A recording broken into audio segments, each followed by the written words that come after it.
Today on BCIT Magazine. A new BCIT app aids in a North Shore rescue. Burnaby MP candidates debate in front of a student audience. And local organizations work together to encourage students to volunteer for noble causes.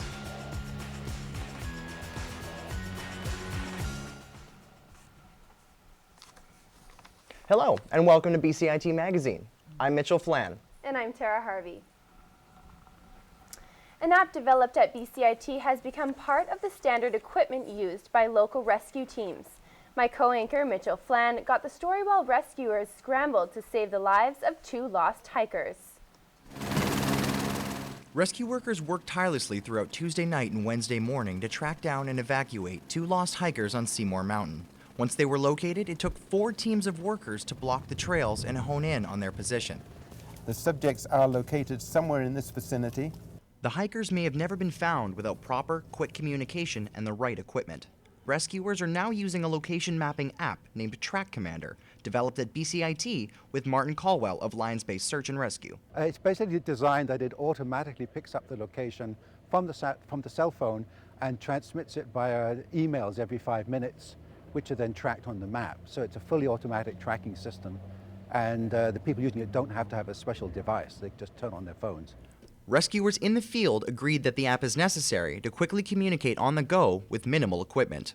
So we were trying to create something that would allow the gear to be in the right place at the right time. You don't have to go get the gear, you don't have to have the gear brought to where the staging area is for the search, because it's in your pocket.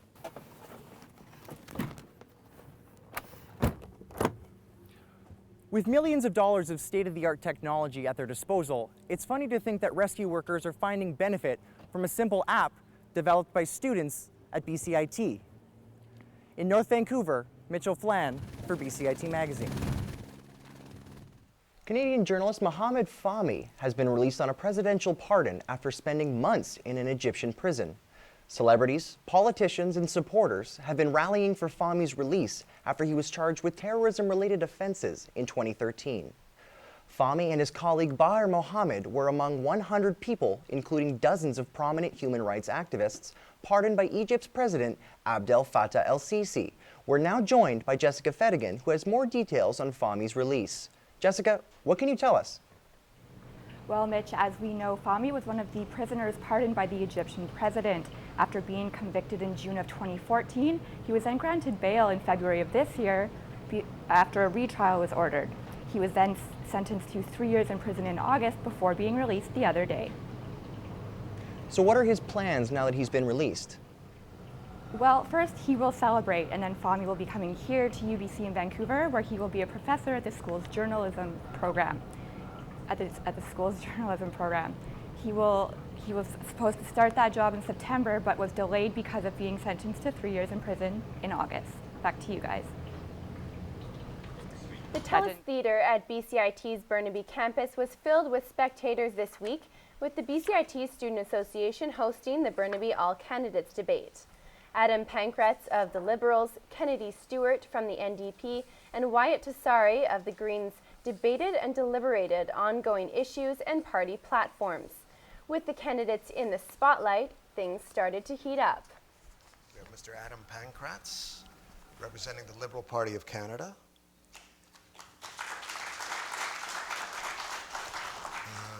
Kennedy Stewart from the New Democrats. And Wyatt Tassari from the Green Party.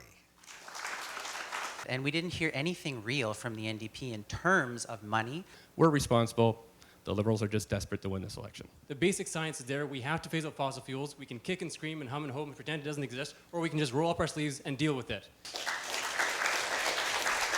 Our reporter Amrit Gill joins us now to talk about the All Candidates debate forum held here at BCIT. Amrit, there was one candidate missing at the event, yes? Yes, Tara, the Conservatives candidate chose not to attend even after numerous invitations by the BCIT Student Association. However, it was a lively debate between the NDP, Liberals, and Green Party candidates, and they touched on topics such as affordable housing, Canada's military, and the Senate. And what seemed to be the consensus on the Senate? Well, the Senate serves as our sober second thought to the House of Commons. However, we do have empty seats in our HOC. With the lack of accountability we have seen in today's chamber, with the Mike Duffy revelations and other RCMP allegations, the Senate was a hot topic. The Liberals are looking to reform it, the Green Party is not opposed, and the NDP, they want to get rid of it. If any changes were to happen, all 10 provinces would need to be on board. Coming up next on BCIT Magazine. A local flooring company donates proceeds from carpet sales to a Langley animal shelter. Community English lessons in North Vancouver allow ESL adults to feel more included in their communities.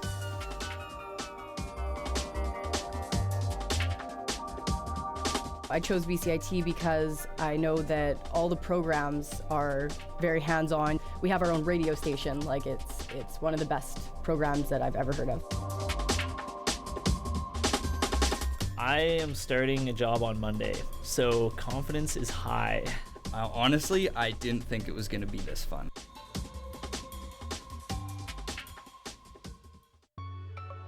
A defining moment for me was when I finished my first internship and got lots of really great feedback from industry professionals. I would have never imagined I'd be walking into the floors of TSN and thinking, I'm not a student anymore, I'm here to work. I will be starting a job with an investigative news program in Toronto, and I'm really excited to see that grow into what will become, hopefully, my dream job. BCIT broadcast and online journalism, putting you to work.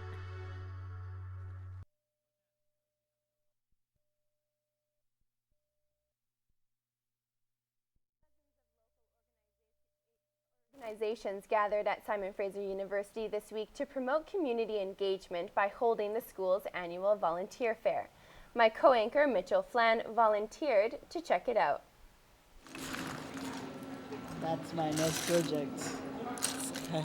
Interactive games, fun activities, and over 30 booths line the halls of the SFU Burnaby campus as the school rolled out their annual volunteer fair.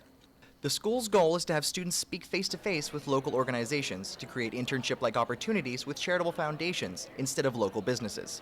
Organizer Sarah Campbell believes the event is so successful because of its approachable nature and enticing attractions. So we've got some really cool things going on. We have a student activity center in our AQ where you can build your future with Lego and talk to McFog the dog, our mascot. We've also got, which is really cool, our LinkedIn photo booth. So students can actually sign up and get free professional grade headshots done for their LinkedIn profiles or anything else they might need that for. And we've also got some really great exhibitors who are here. Hey, how are you? I'm good. How are you? Good. Inspiring youth to go out and help others is an issue that SFU is taking very seriously by engaging with groups like Volunteer Burnaby to show students how beneficial volunteering can be. Spokesman Jeff Scheffel finds fairs like these to be a crucial part of the hiring process as these students leave the classroom and head out to the real world. It gives people a great opportunity to, just to get that experience in the working world and help out meaningful causes and, find out what they're passionate about. Burnaby's largest university is proving that community engagement is a high priority, prompting a day of fun, informative networking to have students walking a more socially conscious path. Mitchell Flan in Burnaby for BCIT Magazine.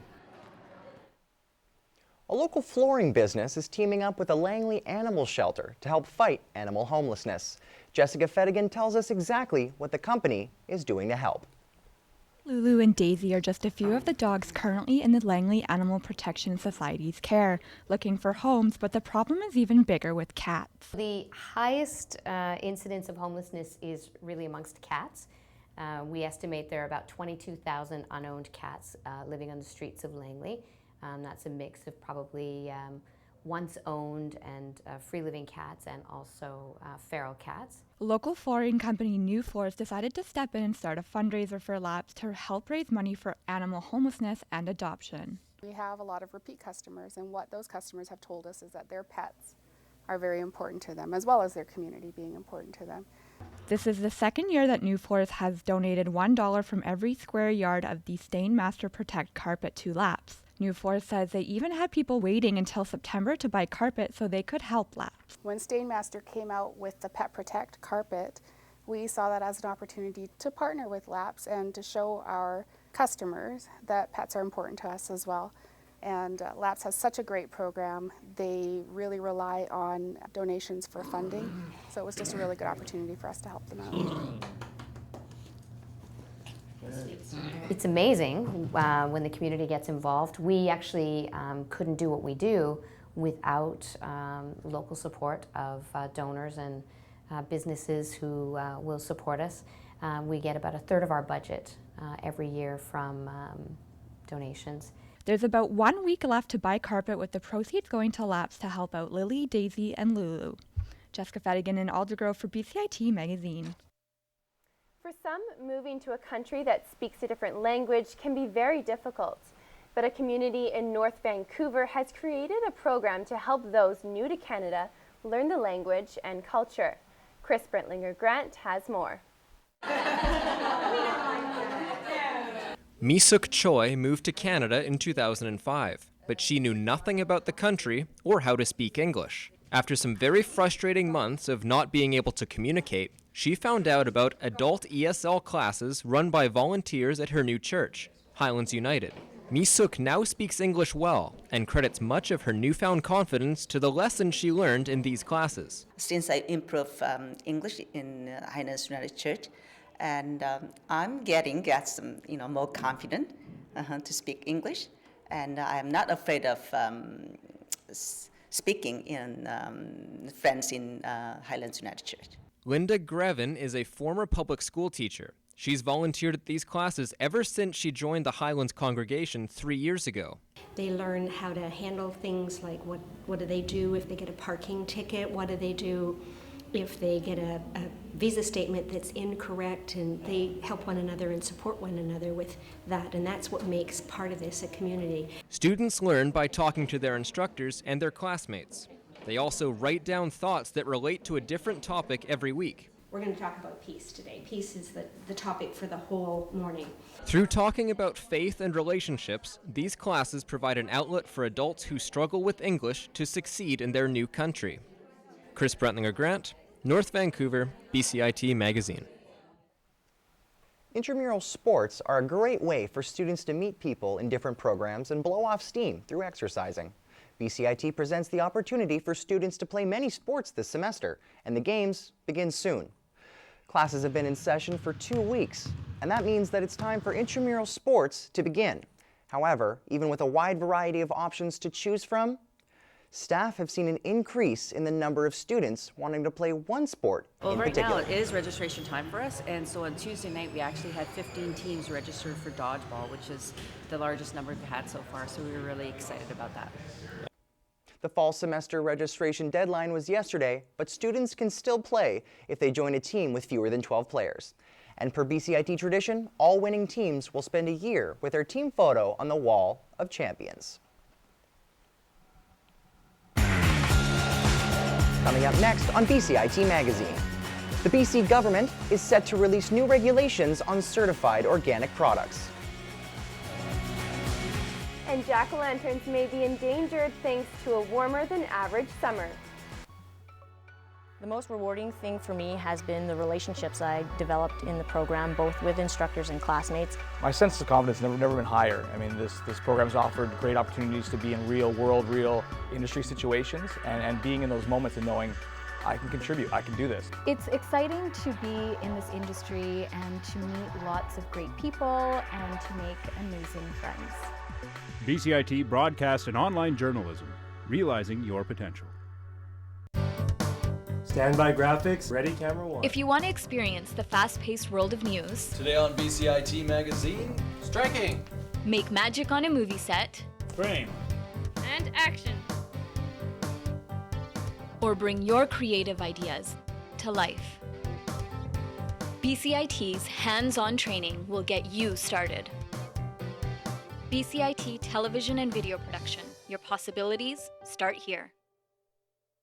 A celebration to mark the 35th annual BC Rivers Day is being held at the Burnaby Village Museum on September 27th.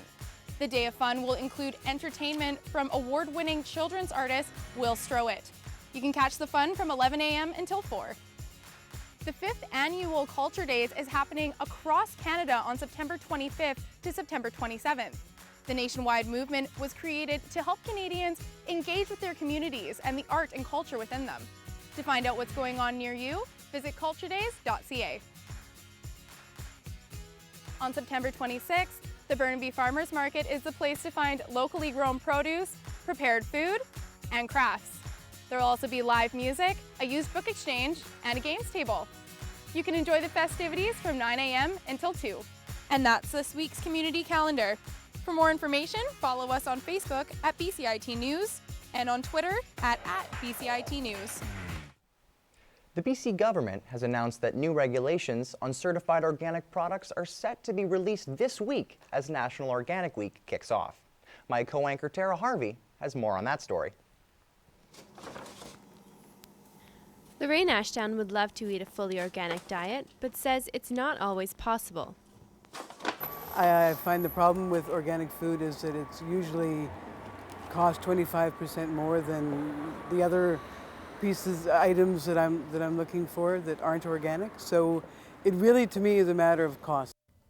This nutritionist says the organic market needs more support to make products more affordable. What we're trying to do is to get more organic food on the market. So really, if we all choose to switch over to organic, and if more people buy organic, then eventually everyone would be able to afford it.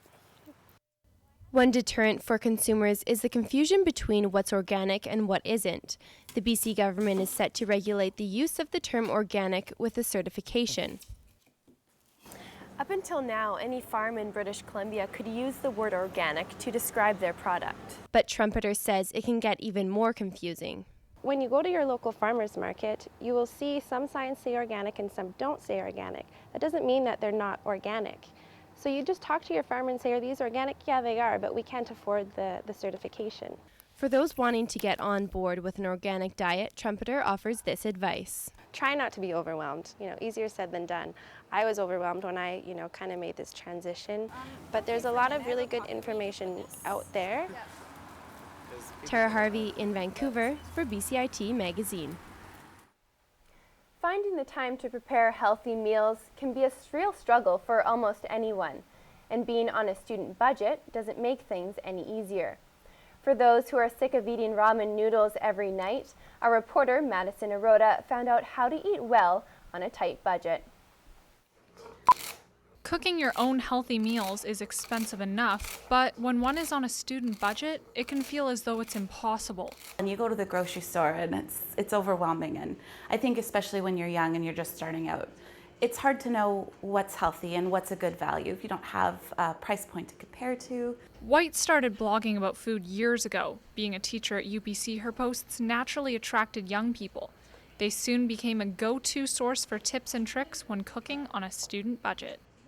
For me, time is definitely at a premium. I have a 3-year-old, I have a full-time job, I also write. So I need recipes that are not only healthy and cheap, but that are quick to cook. So I don't have a lot of time on the weeknights, and students don't either. So really my approach has been to just get good, healthy food on the table fast, and that really appeals to students. Some schools actually provide free resources and programs to their students that encourage them to cook healthier meals. So we have 2 programs that we've been running for a number of years now that have been really popular. One of them is called Crash Course Cooking, and it's a monthly cooking course offered on campus. We also have a program called Harvest Box, and it's a fresh produce delivery program that happens also again once a month.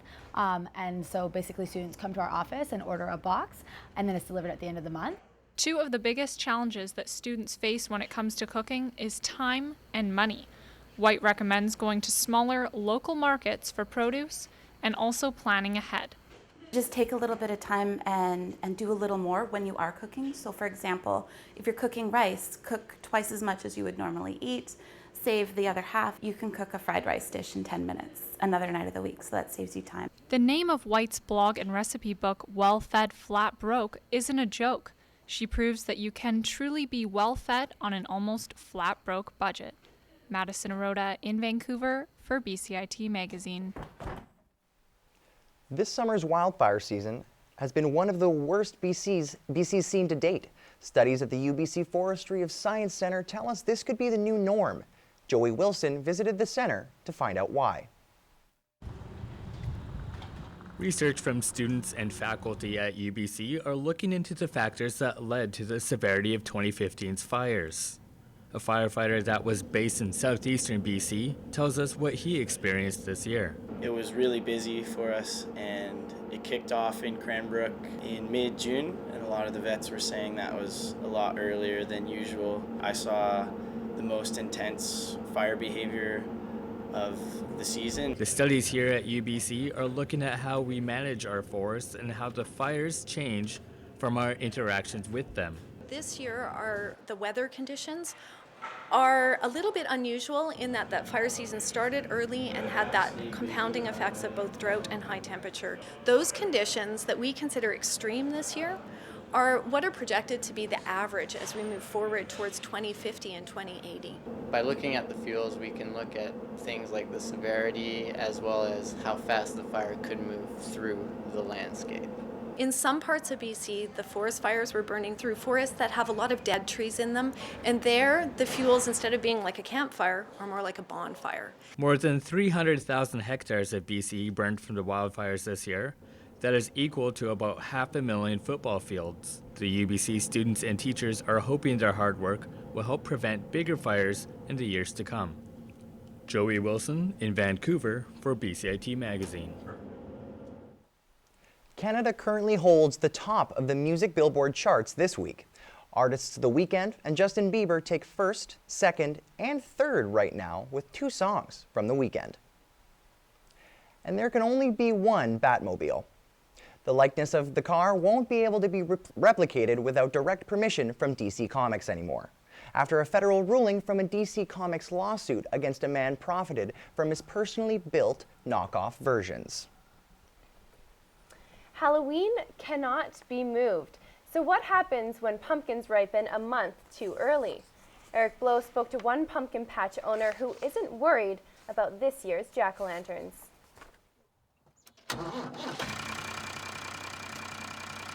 Sherry Tompe endured another hot, dry summer this year, which led to most of her vegetables ripening early. Her pumpkins were no different. With Halloween right around the corner, a sight like this is not a welcome one to the pumpkin patch owner, who had difficulty battling the heat. Well, it was definitely an early season, and we had a lot of water demands on us this year because of our severe drought in the area. Scarce water isn't the only problem that Tompe faces. The longer sit in the field, the more that they could suffer diseases like mildew and other things that will rot their stems and rot the pumpkins as well. It's a trend she expects to continue, and one that she'll try to combat as best she can. From the past several years, we've noticed that it's been being earlier. Planting later, planting varieties that are longer lasting, it seems to be the way to go, and varieties that are more tolerant to disease as well. Despite the hot weather, pumpkins will be available for Halloween, and yes, they'll be bigger than this. Tompe has been working non-stop to bring her patch up to par. She needs to be running smoothly before she officially opens this weekend. Eric Blow in Surrey for BCIT Magazine. With Halloween just around the corner, pumpkin patches will be opening across the Lower Mainland this weekend. So get your carving tools out and get ready to make your best jack-o'-lantern. Joining us now is Madeline Merlot, who was named the Rising Star of the Year at the Canadian Country Music Awards. Madeline, thank you for joining us today. Thank you so much for having me. Happy to be here. Now, first off, can you just tell us a little bit about your experience at the CCMAs? The CCMAs were amazing. It was so wonderful to see all of your friends and your coworkers that you don't see all year, and you finally all get to meet up. It's kind of just one big party. And it was in Halifax this year, so it's kind of cool to be an artist and get to travel places you've never been before. Now, can you tell us what was going through your mind when you heard your name being called? Mostly just shock, to be honest with you. It was my first time at the awards, my first time being nominated. So it was really shocking to hear my name come out of his mouth. And my category had 8 amazing people, and they had done such huge things this year. So I didn't think it was my year to win, but he said my name, and I was so shocked to actually watch my jaw drop on TV. And I stumbled up there and cried through an unprepared acceptance speech and just was mind blown. It was so awesome. Wow.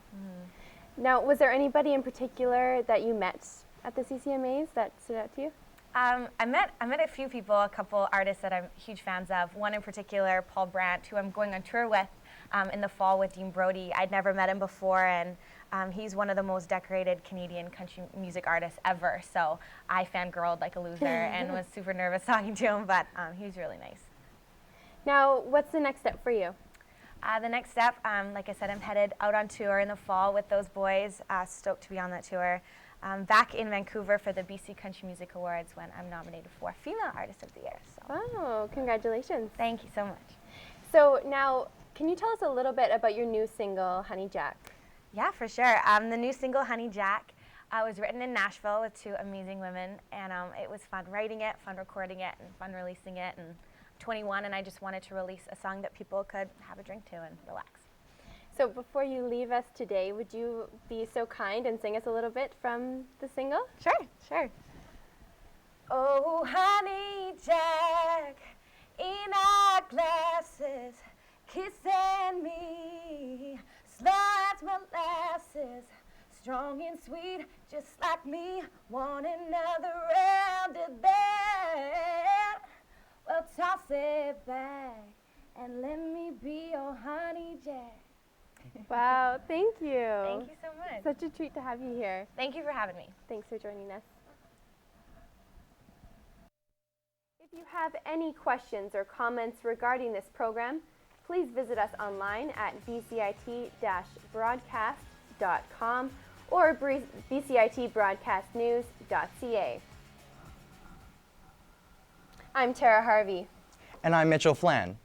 Thanks for watching. This has been this week's episode of BCIT Magazine.